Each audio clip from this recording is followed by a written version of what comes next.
broadcast live.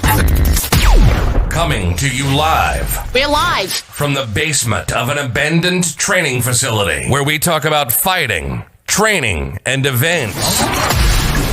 It's the Fight Mixer Show on the Three Beards Podcast, where you can hear about all the local and world combat sports happenings. Get ready. It's time to gear up and square up because we're going live. And now, Broadcasting live. We will broadcast live with Craig, Chris, Austin, and Matt on the Fight Mixer Show.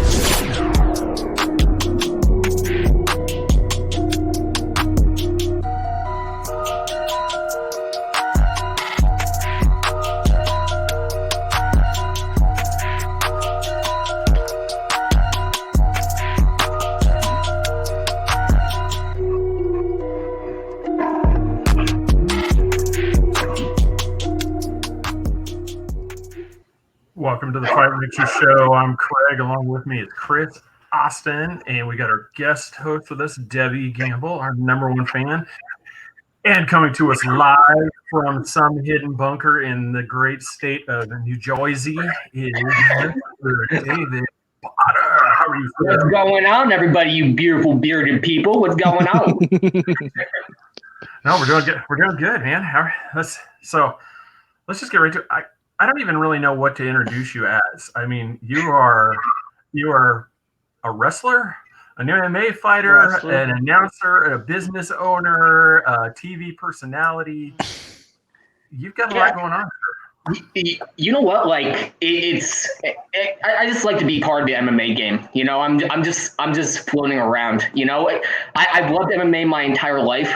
You know, my original dream was to be in the UFC, but fantasy is what people want, but reality is what they need. You know, but you know, it started to evolve once MMA got out of the dark ages, because I was a fan back in, you know, the Pride days, and my biggest hero was Kazushi Sakuraba. Before that was Mike Tyson, you know, and I was a fan right when I got out of the womb. Yeah, and, you know, there was nothing else for me. My first video game I ever played was Mike Tyson's Punch-Out. My grandfather was a boxer. My uncle was a boxer.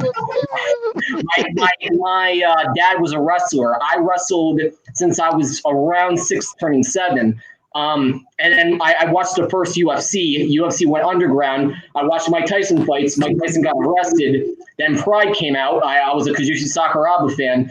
And then UFC, you know, watching The Ultimate Fighter when Forrest Griffin and Stephan Bonnar put on a fucking clinic and got the UFC to the forefront. And, you know, by that time, there were so many more options of not just becoming a fighter. And, you know, I was not UFC caliber, to be honest with you, just managing people's expectations. I'm not a UFC caliber fighter, but so many more avenues and options were available where I can start a business, run a business where I can sell MMA gloves and have MMA news articles and interview guys like Daniel Cormier and Phil Rosami Yunez and Bas Rutten and interview people at the PFL and like go to like Madison Square Garden and then, you know, do Fightbook MMA on Fight TV and do commentating for Fight Plan TV for ECF. So, you know what? I'm just a guy who likes to be involved with the sport, and you know, I just love the sport, to be honest with you. So, and I'm just happy to be involved with something bigger than me, you know. Oh, that's cool. When I was first looking up, you know, like your stuff on YouTube, I'm waiting to look for this MMA one, and all of a sudden here I am. I'm like, wait a minute. That's like WWE wrestling. I'm like, what is going on here? I'm like, I didn't even notice that part at first. And I'm like, what? I'm like, wait a minute. They're not even hitting each other. I'm like, oh, I see that. So I started doing it. I'm like, okay, this is pretty cool. Not only he's done the real thing, and he's also done the fake slap fighting. I'm like, this is awesome. You know what? Like pro wrestling, going back, I was never a pro wrestling fan. I thought it was fake. I thought it was all bullshit. And then Mike Tyson was incarcerated. UFC was underground. And then all of a sudden I see Mike Tyson refereeing a WWE pay-per-view. And that's how I was able to get into pro wrestling. So, like, you know, I bounced back and forth from MMA and pro wrestling. And, you know, it's been fun. You know, I have an appreciation for both sports. You know, it's all for entertainment. I've always been an entertainer. I always loved entertaining. And, you know, it's something I like to do, you know, and besides commentating, besides being involved in MMA, like being part of pro wrestling is also very, very fun, you know? And they're kind of intertwined too. You know, Brock Lesnar jumps from back and forth. So, like, you know what I'm saying? Yeah. Well, speaking of Brock Lesnar, a couple weeks. It was not a couple weeks. It was last week. We were all kind of talking about it. Austin and Chris were hitting around the idea of going amateur. And I looked at the weight classes. I'm like, hey, Austin, you know how much weight you need to lose? He's like, what are you talking about? Because right now you're in Brock Lesnar's weight class. Like, I'm not ready. I'm not ready for that. You're going to step in the ring thinking you're facing that first guy. Like you said, Mike Tyson's Punch Out. You're like, all right, I'm going to fight the Doughboy guy. Yeah. You're like, Brock Lesnar, no. I'm not ready. Is Brock Lesnar even going to come back? I mean, isn't he stuck with WWE? I mean, I think he's retired, right? I don't know if he officially retired from it because he kind of went a little bit the way of Kimbo Slice, where he came in, did some stuff, went away, you know, and then he came back again. I don't know if he's just jumping back and forth. Like when a fight comes in, he shows back up in UFC and does something like that, and then goes back to the WWE. You know, because it's, you know, let's be honest. I mean, you want to talk about a business model. Vince McMahon and the McMahon family have got something there. I mean, you've got this talent pool that you pull from, and guys are jumping back and forth. You know, Dave Bautista.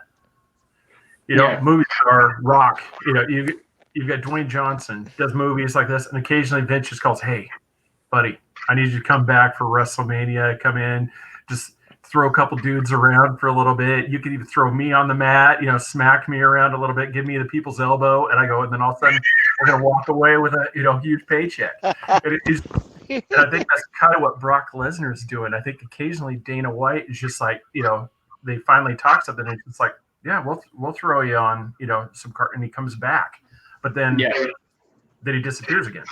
So I don't know what the story is with him. His last fight, he fought against Mark Hunt, and then right after he pisses hot oil. So I don't even think he can pass a steroid test. And I know that he was in the testing pool, and he got tested negative a bunch of times, but right after his fight with Mark Hunt, it comes out that he's pissing hot oil. So I don't even know if he can pass a steroid test. So I think MMA might be not an option for him, you know, especially with how stringent drug rules are nowadays. So that could be. And just to let everybody know, Debbie's having technical difficulties right now. It keeps freezing on her. So when we get her in, she'll have questions for you too, because she was doing a little research and she was wanting to get to know you. She's probably about, you know, pretty much anybody in the state of Florida knows, you know, that fights, knows who Debbie is. You know, they see her in the ring, they know her. So it's just, we told her she was helping us get people. So we're like, yeah, you know, we'll bring you on as a guest host. And like I said, yeah, have you talk? Yeah, because more than happy with that. Yeah, man. But, no, so looks like right now, unless something changes, May 9th is on the schedule. Goddamn. Yeah, Really? I mean, yeah, because we were looking at it, you know, and there wasn't anything official, but then ESPN reported it, and then UFC is reporting that it's a done deal. I mean, everybody's coming out saying May 9th, and then they got 2 weeks after that, like 3 weeks in a row, they're going to hold an event. So I want to hear your opinions on it, because I do a podcast on Bite TV with Sitting Ringside, and I have the same perspective where I don't believe that anybody should be doing UFC fights, because, you know, once a UFC fighter has to go into a doctor's office or a hospital, they have to get medically cleared. Okay, so you're going to a setting where coronavirus is widespread, and then you go into the ring. Let's just say you suffer a cut. You have another doctor who could be asymptomatic, check that eye or check something, and then, you know, it could spread around. It could spread around and take out an entire event. So my opinion is, I think that we should wait until this all passes over before we have a UFC event. But I want to know your take, especially you guys in the fight game. What do you guys think? I feel the same way. I've been looking into it deeply, but I haven't got confirmation. ESPN is confirming it. I mean, I don't know, but you're right. I mean, you know, the boxing commission going to be there. You know, you might not have no fans, but the doctors and people like that, I mean, it could wipe it out. And they're talking about having several events within a couple of weeks. I mean, the governor hasn't even opened the state of Florida yet. He says it's not his big. He's not in a rush to open the state of Florida. He's going to open some businesses, but I don't think guys should be rolling around on each other. I mean, that's just my opinion right now. Hey, WWE is a central business in the state of Florida, sir. Apparently. Yes. So that's fucking crazy. That's Yeah, so- fucking insane. So two guys can go around and pretend to smack each other around for a few minutes. I go, let's. I'm on the side of I want to see it happen. I really am. Like I said, We there's- need something, man. We need something. I mean, I know there's But- a difference opinion. Like for me, we've had this discussion through work and through other things where myself, I'm not as panicked about this just because, I've always been the thing. You look at the numbers, flu season, we're not even to the number where we were at with the flu season last year. It's like Right. we don't even have those total cases, and we didn't shut down anything. I mean, we Yeah. had 180,000 people last flu season. Over 16,000 people died just directly related to having the flu, not from other complications. And we didn't even shut down a 7-Eleven. Really? Yeah, and so now here the coronavirus comes over. Yeah, it's something new, kind of like the swine flu. But if anybody remembers back, I want to say that was 2008. We didn't shut anything down when the swine flu was going around. I mean, I was on a cruise ship for Disney, and we missed a port of call because it was really going rampant in that port of call, and they just didn't want to land the ship, and risk bringing it onto the ship. But we didn't. Clients didn't shut down. Airlines didn't shut down. Theme park, and nobody shut down, and it was going crazy. But here we have this, and yeah, there's people, there's a lot of people getting it, but at the same time, it's just like I've always said, for me, one of these things, especially if you come in, I mean, I don't know if we need to put a strict test, like everybody needs to be tested before they can fight, and then, okay, you're good. I don't know if we can do that, because everybody's got this worry, but I don't know if that would that ease your worries about it? Like I said, if Dana White, ESPN said, okay, everybody involved in this must be tested prior, and if they come out negative, you're good to go. Right. I mean, Well, you would think. Does it echo really bad? You would think that with as much money as UFC has, that they would have a doctor, that's like, all right, we're gonna pay you this amount of money. You're just doing UFC. All the weigh-ins, physicals, don't do anything else. We're paying you for this. You would think they would do that. Are they? I don't know. But Yeah. I mean, that's the only way I could think they would do it. But there she I is. mean- Debbie. Can you hear us? Can you hear us, Debbie? She's on the screen. I don't know if she can hear us. I do not know. Can she hear us? Testing. 1, 2, 3. I Oh, can sort of. Your voices are jumping. oh no, There we go. Okay, we got Oh, no. Dancing, as she says. Yeah. No, I can't dance. I can't dance. No. Can't dance, same here, man. yeah. I mean, It's an ugly sight. No.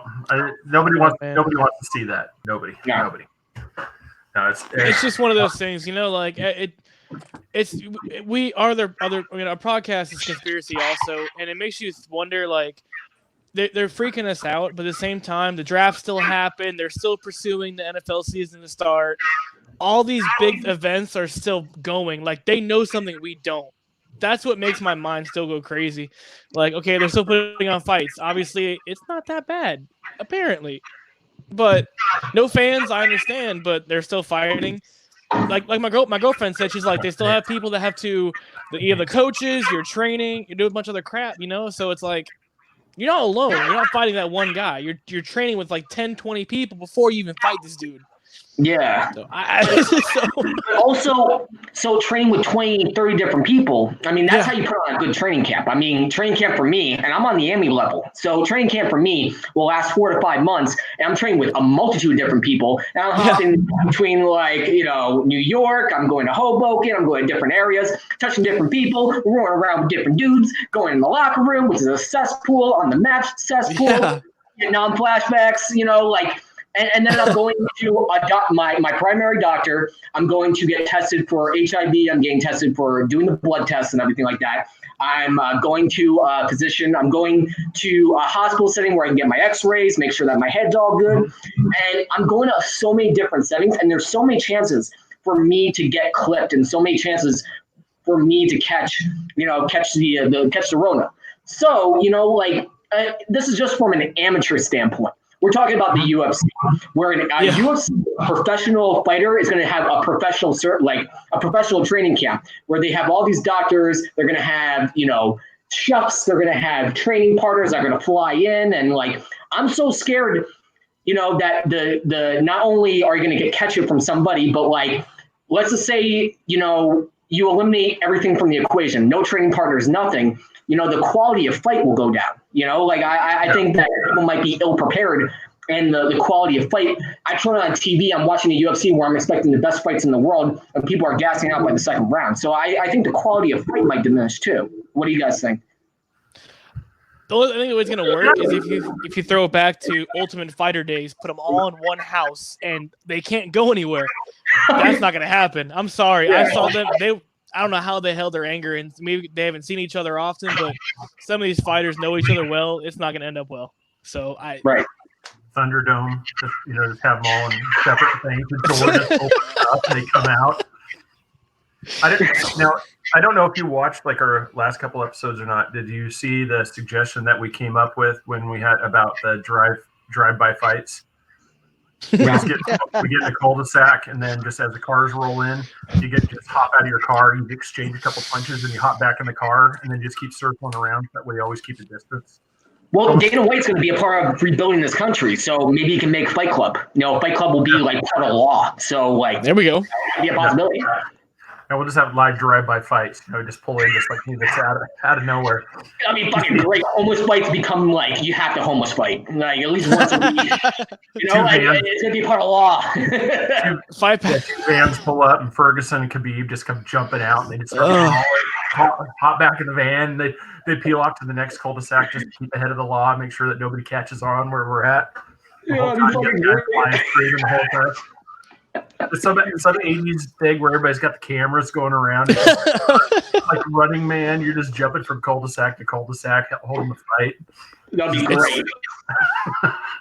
Like Karate Kid, where we just see that one guy running across the field with fucking skulls, and they're chasing them and everything like that. Like Karate Kid. Yep. Oh God. No, I don't know. I just when I saw that, I was just like, yes, we're gonna have it. I'm like, it's the same thing. It's like, you don't want to put anybody at risk, but at the same time, for me, I've just told everybody, the essential businesses thing right now, we either need to have all or nothing. Because right now we're told that it's not safe to go into a Kohl's or a Bell's or Macy's or anything because it's not essential. But yet all of us can go pack ourselves into a Lowe's. Hey, stop Walmart, it. All right. Publix.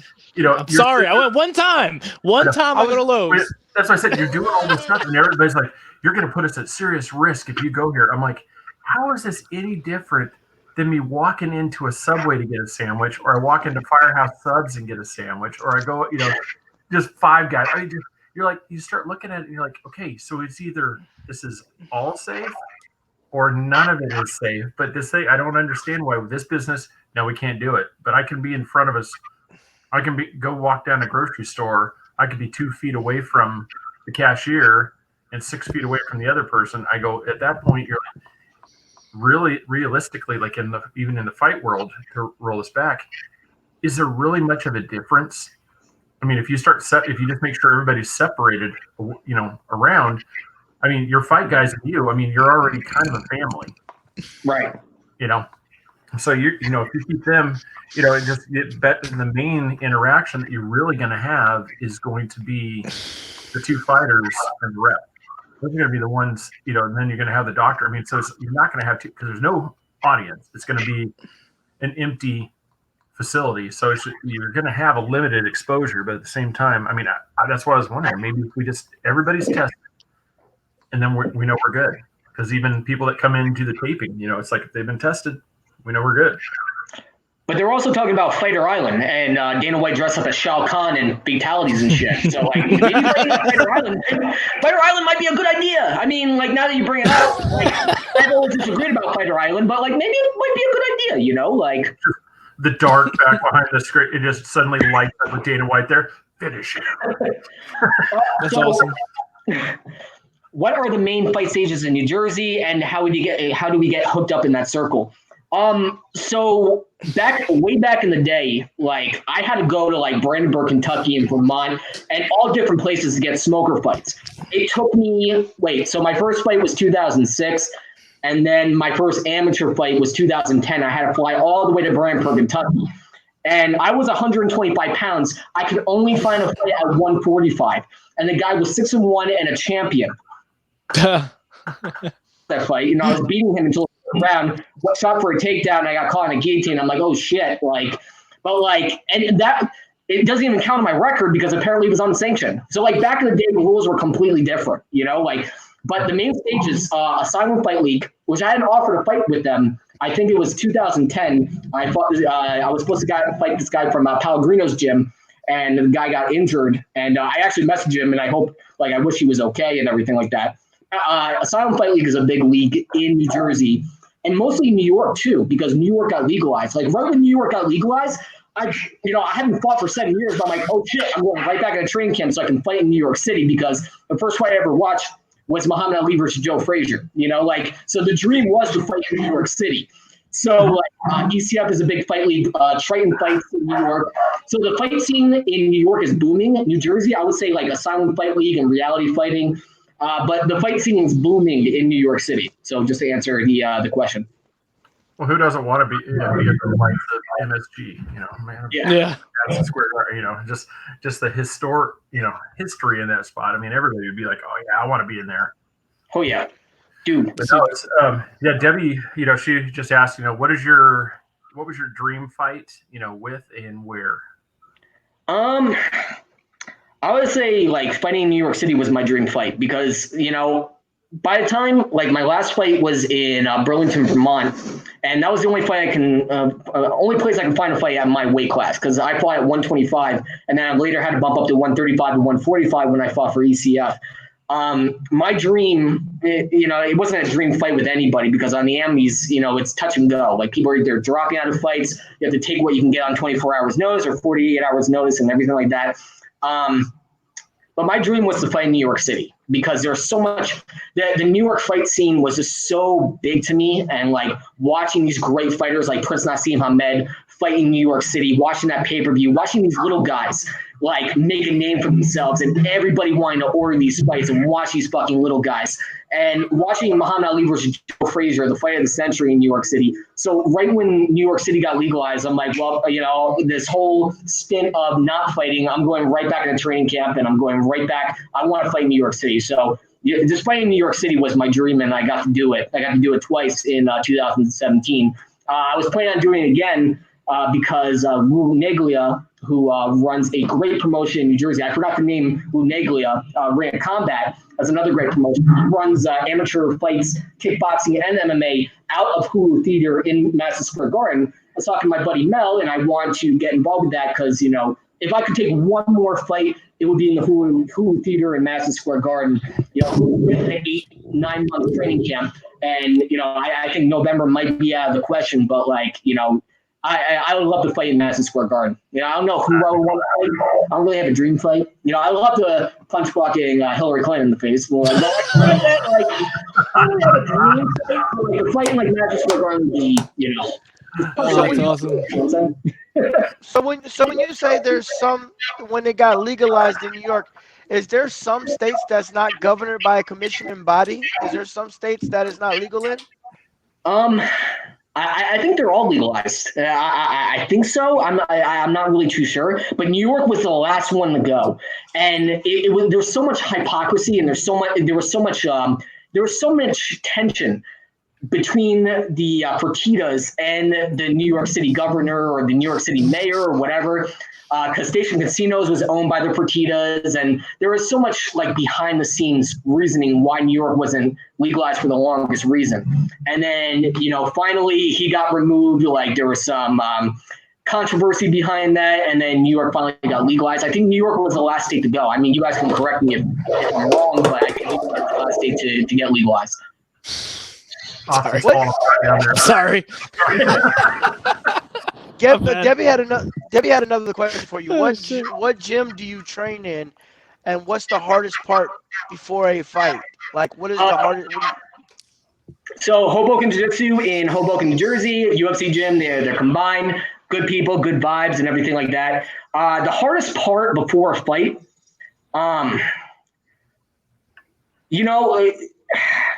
hardest part before a fight, I think cutting weight, because I've been doing it so long, like cutting weight sucks, it's mentally grueling. It's a lot harder for me. Like I used to cut weight. I've been cutting weight since I've been out of the womb. I started wrestling 6 turning 7, and cutting weight was always difficult for me. Getting down, especially going into high school, I was varsity all 4 years. So getting down to 125 was always a pain in the ass. Having to do it for MMA and having to do it now that I'm getting older, it's a lot more difficult on my body parts. I actually went to the hospital. I went to NYU for my last fight. Because pretty much my blood level was so down low. And the doctor's like, what the fuck did you eat? I think I'm like, not for 4 days. And they're like, what the fuck are you thinking? Like times have changed too. And like, I think cutting weight, it's like Christmas time for me. I love the MMA game. I love to be a part of something that's bigger than me. I don't care if I win or lose or anything like that. I love to be a part of MMA. It's something that I love and something, fight a capable and willing opponent and, be a part of a crowd and be a part of a fight card and everything like that. But cutting weight has always been a pain in the ass. Fuck cutting weight. It sucks. This is becoming a trend right now. Having a cat bombing us. You're the second guest now that's had a cat photo bomb us. One right behind you. Yeah, my kitty. Yeah. I just noticed that's the second cat that we've had back there. Just There it is. Look at my girl. Her name's Aaliyah. Awesome. A beautiful, majestic kitty. So what do you weigh now? Like 125, 135, somewhere around there? I am at a quarantined 149 right now. Oh no. Oh no. You gotta getting that beer belly. take a fight. Will you take a fight?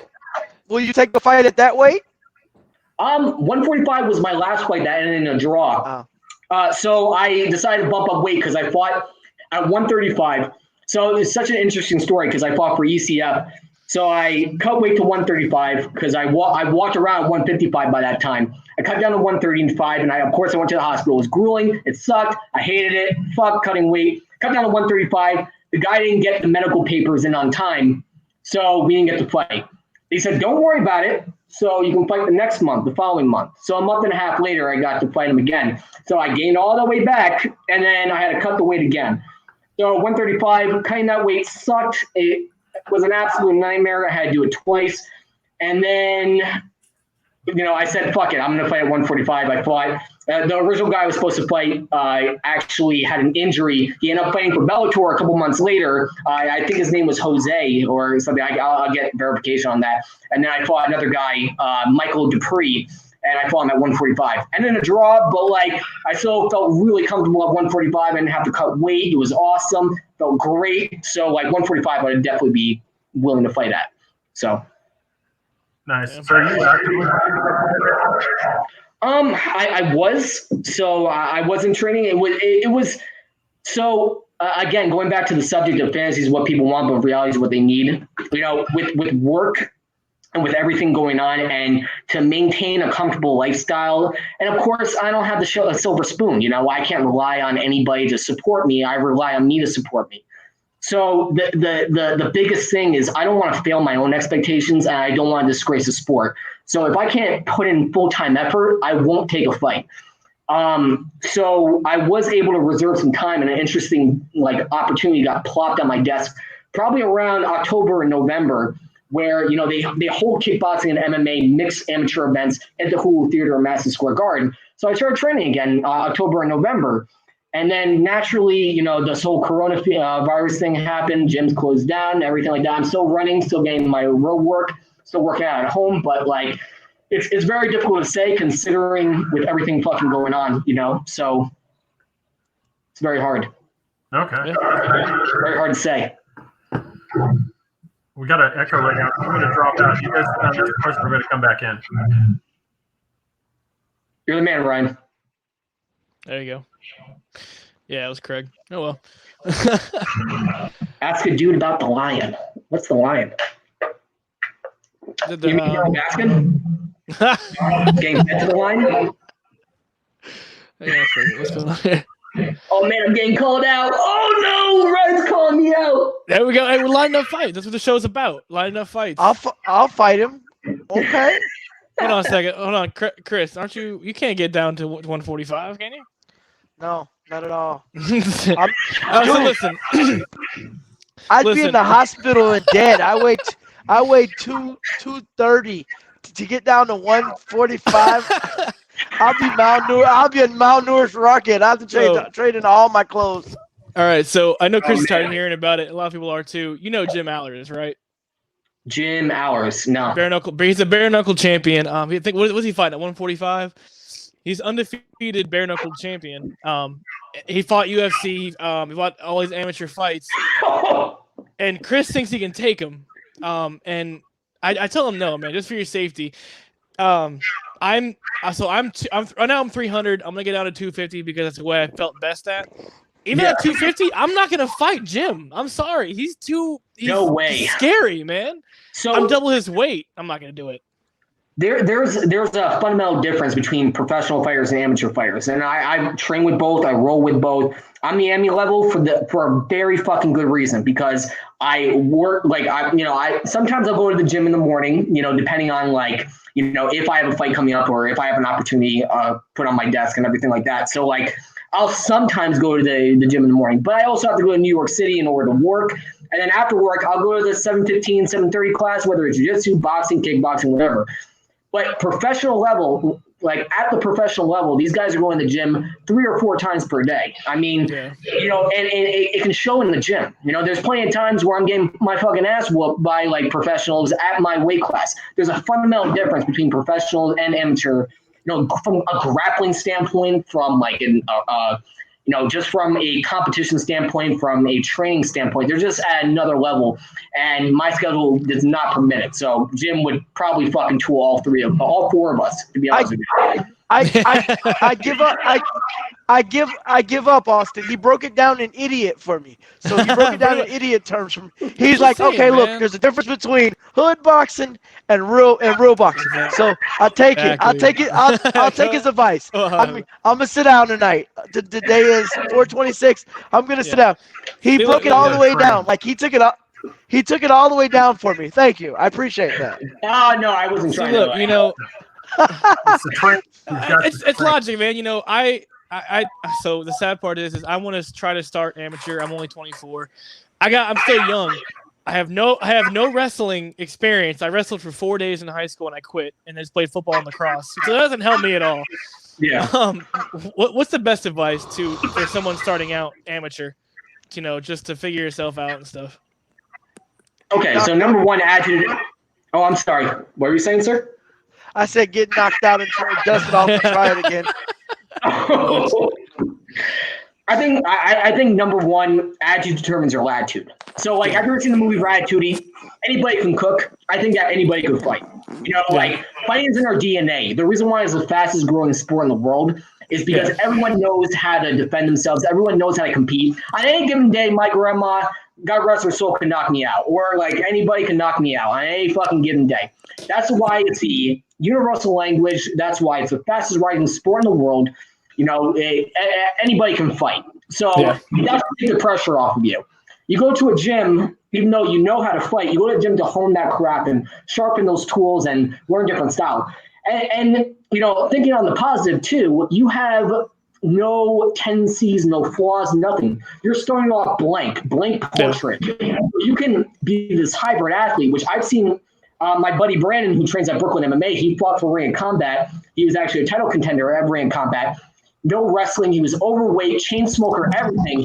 Good motherfucker. And he amassed a great record, and he had knockouts on his record, and he was probably the most creative and innovative fighter because he was a blank portrait when he first started MMA. Yeah. So I think a positive attitude and a positive mind frame and not putting the pussy on the pedestal. Because again, all you have to do is go to the gym, practice what you know, listen to your coaches, hone that craft. And again, Ratatouille rules, anybody can cook, anybody can fight. That's my perspective. And if you love it and you care about it, go into the gym and have fun. That's all that matters. Yeah, exactly. That's awesome. That's been the biggest thing. It's like every time you talked about it, I was telling him, it's like, dude, right now you're gonna get killed. You go training, I'm like, it's gonna take you about 2 to 3 years. Yeah. And then you're probably right, because like I said, you're going from nothing to where you're going to get killed right now, to where if we can get you in the gym, we can get you trained. I go, in about 2-3 years, I think we could see you in something, but you're going to have to do a major weight cut. Yeah. Yeah, major. Because I think with smoker fights, I got away with murder too. Like back in 2006, 2007, again, it was very hard to find a fight. So you find a fight, whatever. You go to smoker fights and whatever. And back in the day, smoker fights were like the UFC Ultimate Fighter, where you go to a gym, you sign your name, and you match up with the guy that you're weight class with. I had no MMA experience, nothing, zero. I would use a jab to fucking set up a takedown, take him down, just land him for Ricardo Arone, and just land him for 3 fucking rounds. And I'm like, oh, that built up my confidence for the amateurs. Then I moved to Boston, and then I trained with Wakru. Wakru is a very good gym. John Doomsday Howard, former UFC guy, trains at the gym, and I learned fucking right quick what I know. I don't know what I don't know. Went to that gym, day one, fucking this woman who fought for Bellator tapped me out and kept repeatedly tapping me out. I'm like, okay, now the lesson in MMA begins. Now, and this was before my fight in Kentucky, before I fought for the 145-pound title as a 125-pound motherfucker. So I think my fundamental lessons happened in Boston way after my first fight. Because, and of course I got away with murder because this was back in the day where amateurs, it was very touch and go, and you got away with murder. You fought Joe Schmo off the bar stool. Nowadays it's a little bit different where you have hybrid athletes. So all you have to do is just go in with a positive mind frame and go into positive attitude and say, okay, I'm going to start off at the ground level and I'm going to be a sponge for this. And do everything that CM Punk didn't do, don't go into the UFC. As long as you're not fighting in the UFC, you're perfectly fine. Just fight at the amateurs. Yeah. 6 to 12 months down the road, take a fight. Ask your promoter to match you up with somebody at your level and your speed. You're good to go. It's not a big deal. People put a pussy on a pedestal when it comes to MMA. I don't have a death touch. Look at me. I look like fucking Mickey Mouse. I look like a homeless fifth grader. Death touch, all right? Sorry, guys. I'm not a tough guy. Sorry. I just love the sport. I love competing. Anybody can fight. Anybody can do this. If you're out there watching and you're wondering, I want to go to an MMA gym, but I don't know if I can do this. Trust me, anybody can fight. I'm telling you. And it's a beautiful sport to know. It's a beautiful sport to learn. And anybody should go in the amateurs or go into a jiu-jitsu tournament. Everybody should try it out. Everybody. It's not a big deal. Go out and get a fight. Go out and pick a fight. It's good times. Trust me. Yeah. Oh, yeah. Now, so are you still actively commentating, or is that something that you want to do a lot more in the future, or just ringside commentary? Yeah. So, after I fought twice for ECF, and I did interviews backstage, and Christian, the promoter at ECF, was I'm an entertaining fellow. I try to be as entertaining as humanly possible, but Christian was like, no, I really like how you talk. I really like how you talk about MMA, and I really like I like your style, and you good for commentating. I'm like, I don't know shit about commentating, but I'll give it a whirl. Why not? Give me 2 beers, and I'm there. Gave me 2 beers. I hop on commentating, and I was able to break down fights. And I don't want to talk over people. I don't want to talk about advanced technique. I want to talk to somebody. I want to do commentating like I would at a bar, where I'm not talking above or over somebody's head. I'm talking to them holy shit, about this, and that, and things to look for and everything like that. Not naming advanced techniques, not naming anything like that shit. None of that shit. So I commentated since 2017. I've been going strong with them. I've commentated on Fight TV. I've commentated on Plant TV for ECF. I've gotten offers on the table for different promotions, but I'm so happy where I'm at. And again, my work schedule does not permit anything else besides what I'm doing right now. Because I want to have a comfortable lifestyle, comfortable living, and all that. The Lions joined us. Look out. Look out. What's up, brother? Welcome, Ryan. How are you, sir? What's going on? What's happening, man? What it do, y'all? What up, brother? Yeah, welcome to the show. What's good, MMA community? What up? Just hanging on quarantine, baby. Just hanging on quarantine. Feel you. I heard there was a question in here I seen looking for fights because I'm out here training every day, man. I should have been a 2-time world champion by now. I've already had 2 fights canceled, 2 championship fights canceled since this shit. So, but I'm staying ready. There you go. I know. We got, like I said, we were in the process of the last one there, just with, Ralphion, calling out. And like I said, we're trying to get Patrick, Mix, trying to get him to come on here so that way he's hiding. We still can't find him. He's hiding. Like I said, I'm gonna get my boy Charles Rosa on here. He's fighting in the UFC next week, man. Please do. I messaged him. I wanted to get him on, especially with it coming on. I wanted to just like, dude, you got to tell us, is this for sure? Because there's so many people that are like, no. And then there's everybody's like, no, it's happening. Is it really happening? We're going to get him on there. It's going to happen. Okay. What weight class do you fight out of? 45, 55, and whatever class you want. I love it. There you go. Yeah, but no, I just finished my Miami career pretty much. I was doing title fights, and looks like we're turning pro right away. I mean, probably a championship fight right when we get back to it. Might win 2 championships right away, and then turn pro. But you seen what I do in a year, bro. In a month, I'm fighting twice every month at least. So, Goddamn, man. And I'm training hard as fuck. Right on, brother. Right on. Where are you out of, Ryan? I'm here in Dania Beach, Florida. Fuck yeah, man. Fuck yeah. Awesome, brother. Bro. The land where it's happening. Yeah, pretty much. Where do you train? I missed that part. Yeah, New Jersey. You're in New Jersey. Oh, all right. Do you know Mo Muscle Muhammad? He trains at 40. He fought for PFL. He's my buddy. Okay, I know the Spartan who fights for the PFL. Yes, Alex Nicholson. He's on my podcast. Okay, yeah. Oh yeah, bro. Look at that. I caught that. You said it's a small community, and that's why I'm always showing love, because it is, bro. Y'all are gonna see me on the world stage, and the people that stick around long enough, you'll see them too. You're right. You're right by my buddy Muhammad Del Reese. He fights for the PFL. So if I can hook you guys up, help you out, anything I can do to help, brother, anything I can do.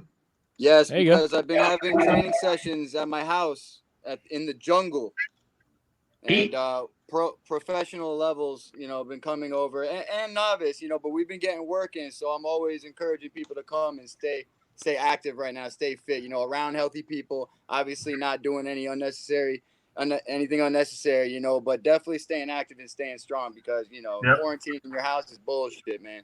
Yeah, add me on Facebook after this so I can hook you guys up. I'll make an introduction and everything like that. 1,000 guys. Yeah, man. I'm about to bounce though. I love y'all guys, man. Appreciate you, bro. Thanks, sir. You're always welcome, like I said. Add me, all right? That's awesome. Yeah, we created our boss created a platform where we have people jump in and out. He said he'll fight any class you want to fight at. So I'm with them. I don't know how I'm gonna do, but anything I can do to help, There you go. So would you do any bare knuckles? Would you do bare knuckles, or are you not? Are you scared of bare knuckles?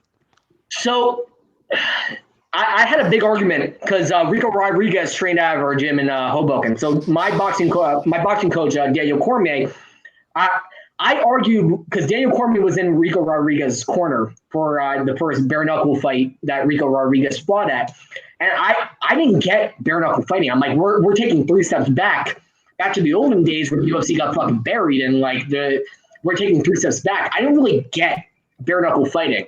But finally, now it's starting to warm up with me. Sheena Starr, one of my good buddies, fights for bare knuckle fighting and everything like that. I'm starting to understand it a little bit better. I don't know if depending if I can get a good training camp in, maybe I'll be open to it. Maybe I'll find a fight at my midget weight class. If I find another little guy, maybe I'll be open to it. In college, I've done crazier shit. I've already made it this far where I fought everywhere on the fucking planet. I might as well fucking try bare knuckle at one point in time. You know. So maybe depending how drunk I am too. Like you gotta give me some beer before I do this. You know. That's awesome. Beer eases the pain. Yeah. Yeah, we got a buddy of the program. Oh my We got a god! buddy of the program in Kansas. He said it. He goes, if his pants move, he's going to take that fight. So he's good to go. That does sound bitch right there. Yeah, he just go Wilk. He said he's ready to go anytime. But that's kind of what we envisioned, kind of with this whole thing as we kind of started really embracing the MMA. Is we wanted this to be not only a thing where we have guys like yourself on, but it's also we want this to be the trash talk platform too. We want you to go. That guy keeps ducking me. Get him on here so I can find out why, and then we bring him on. You know, like Jerry Springer-ish, like we said last time. Boom, you guys are right on the screen. And you guys can hash it out right there, and we could be, we'll be over there egging the whole thing on. Ooh, yeah. Pretty much. So That's what we do. Maybe I'll find a guy I don't like at one point in time, but my hero growing up was Kazushi Sakuraba. And Sakuraba sold out the Tokyo Dome, just being his entertaining, goofy self. So, I've never encountered an opponent to be honest with you, I didn't like. All my opponents were great, win or lose. All my opponents were awesome. So, I don't know, maybe I'll find somebody I don't like. Maybe at one point in time. Yeah. So. Well, that's cool though. It's nice to not have those arch rivals that you don't have to worry about running into on the street sometimes. Meeting up with him and his boys. And you know what? And I've had on the amateur level, it's more often than not that people drop out. I probably in my career, I probably had 9 to 11 dropouts. I was supposed to fight for Cage Combat. It's on my wall. I was supposed to fight for Asylum Fight League. I was supposed to fight for different promotions. And shit happens and people drop out and everything like that. And when I hear about injury, sickness, whether they're lying or not, or whether they're sick or not, I'll always reach out and I'll say, I hope everything's okay. I hope you're good to go, because I know the struggle, and I know, especially going back and I'll call back to what I was originally talking about, how my schedule was so hectic. I know what it's like to trying to manage a training camp, trying to do what you love and practice your passion, and trying to do this fight shit. It sucks. It's mentally draining, and all you're trying to do is get to that fight. Christmas Day is the fight. I can't wait to get in there. There's no butterflies. I literally have a boner. It went from 6 to midnight just thinking about it. It's just exciting for me, So I just imagine in my head that person doing the same thing and not being able to get there. Maybe I'm being jaded. Maybe I'm just being a pussy. I look like a 5th grader already. So maybe it's just my 5th grader mindset. I just see it. I see it from my point of view. I can't wait to get to the fight. I can't wait to get to the fight. And hopefully my opponent says the same thing and thinks the same way. I can't imagine anybody backing out trying to fight me. I look like fucking Mickey Mouse. But I never had a beef. Never. No. Actually, in Kentucky, he said at the weigh-ins he was gonna fucking kill me, and I started laughing. As soon as the bell rang, I hit him with a body shot, went for a double leg takedown. That's why I started ground and pounding him for the entire first round.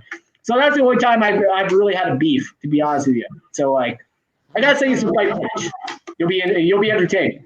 Yeah, that's the thing. If you ever have anybody like you were just talking there, if you want to facilitate somebody, get them on here, just let us know.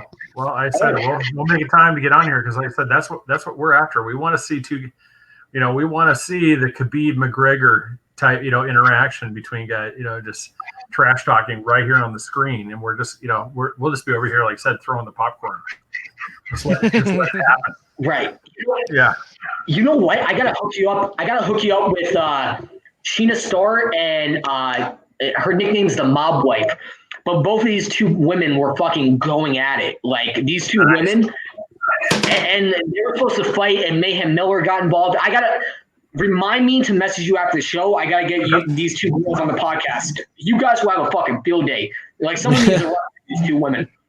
Remind me after this video. Okay. Yeah, we'll message it for sure. Yeah, someone's got to facilitate that shit. Well, sir, we're gonna have to have part 2 with you. That's for sure. That's we'll bring you back on. Yeah. So hopefully you enjoyed it. As much as you were looking forward to. That's like I said. Yeah, it was when we were interacting online there on Facebook. I was like, oh yeah, this is gonna be fun. Yeah, especially with here's somebody we don't even know each other and we're already slamming each other. I go, this is gonna be fun. I'm like, I like this. Yeah, it was like Step Brothers. Like, we become best friends. Like, yeah. activities. Did we just become best friends? Yes. Pretty much. Yeah. Yeah, you know. Awesome, sir. You guys are the best. You guys are the best. So just Thank you, watch it, thank like you, I said, thank you. We'll definitely probably have you on as guest host. Like I said, we'll probably drop you out there. It's just like, hey, you want to come on and just chat with somebody? Like I said, we'll bring you on as well. Fuck yeah, man. Awesome. Well, thank you, sir. Appreciate it. Hey, plug anything else you got going on? Any your thing. fightwear in your business? Plug it. Go ahead and plug it. Okay, so I'll plug my business with DreamLeaguePro.com, where you can read news articles on the podcast. I have a bunch of famous folk, whatever, just shooting the shit about the sport and everything like that. Also, I have clothing. I do my own artwork, all that good stuff. And I have news articles. They're all super funny. Dad jokes for days, just like me. My TV view sitting ringside with the good folks at Fight Book MMA, where I'm on that podcast every Thursday until this quarantine is over. I'll hook you guys up with those guys. You guys can have a lot to talk about considering you guys are pros in the MMA business and they're pros too. So I'll hook you guys up.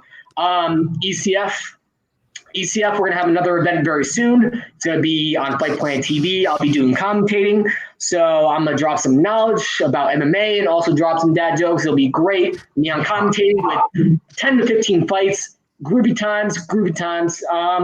Yeah, that's about it. And hopefully I'll be fighting soon. Hopefully when this all breaks out, I'll be back in the gym, back to work, and I'll be fighting very soon. There you go. What's your best? What's your best dad joke to end our podcast for tonight? What do 5 fingers say to the face? No. Oh, I have no idea, man. That's awesome. Well, hey, I was going back to Dave. So. Hey, Craig. I feel like David would lose a fight, get up from being choked out, and say, "Man, good job, you did good today." I just feel like that's what he would do. I'm proud of you. You choked Mickey Mouse out. You choked Mickey out. So the last fight I had, we went to a draw, but like him and I were talking shit to each other back and forth. Like he's like, "You're not going for any takedowns today, motherfucker." I'm like, "Nope, not today, sir." Then I'm like on top of him after I swept him. I'm like, "Oh, you're strong as fuck. Steroids? You're on the gym." So like him and I talking shit back and forth. And we got up after the last round and everything like that. I'm like, "Dude, you got the glove," which nobody knows that reference. He's like, "You got the glow." And we started arguing back and forth about who got the glow. It's a reference to The Last Dragon. Nobody's seen that movie, but I hope you guys have. Nevertheless, that's cool. That's awesome. Well, sir, thank you so much. Appreciate it. It works. Hey, take care of yourself up there, man. Like I said, stay safe as always. We'll get back to the thing because I said, the hysteria is going to die down. Everybody's going to get back to the gym and get back to this normal thing. So that keep our fingers crossed that happens shortly. Yeah, stay healthy, guys. Stay healthy, please. You and your family. So for sure. Florida man's trying to lead the way, man. We're trying to be ground zero here, get us back into it. So pretty much. You guys are the best. Awesome. Good night, guys. Thank you, sir. See ya. Have a good one. All right. This episode was brought to you by Bratz Beard Care. Go to bratzbeardcare.com. Use promo code 3beards, capital B on that, so you get 20% off, free shipping. Amazing stuff. We all use the product.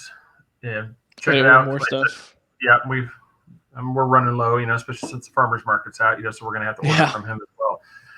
Nanny Cakes, Nancy Burke, 407-923-2898. Go to facebook.com, Nanny Cakes 407. Mention us, you're going to get 15% off. Local Central Florida, cake for sure. Outside there, you're just going to have to contact her and talk to her about, possibly how to get to it. Because obviously with shipping, the cake's not going to show up to you like in the picture. So it'll still taste amazing. It just won't look as pretty. Yeah. Debbie, thank you so much for trying to get on. I apologize it wasn't working. We'll try again to get you on as well because I feel bad you weren't able to get on and asking the questions you'd come up with, but appreciate you trying. Thanks again for watching. Everybody check us out, 3beardspodcast.com, YouTube, Instagram, Twitter, Facebook. Like, share it, get it out to everybody. Get them, try to get as many people watching this thing so we can get the word out and get some more people. It's cool, like David Potter, Debbie Ant, keep getting these people in the community and keep having a great time. So everybody, appreciate it. We will see you hopefully Wednesday. We'll see. We may not have an episode until next Sunday, but we'll see possibly about Wednesday one. But gentlemen, have a good night. And we will talk to you later. See ya.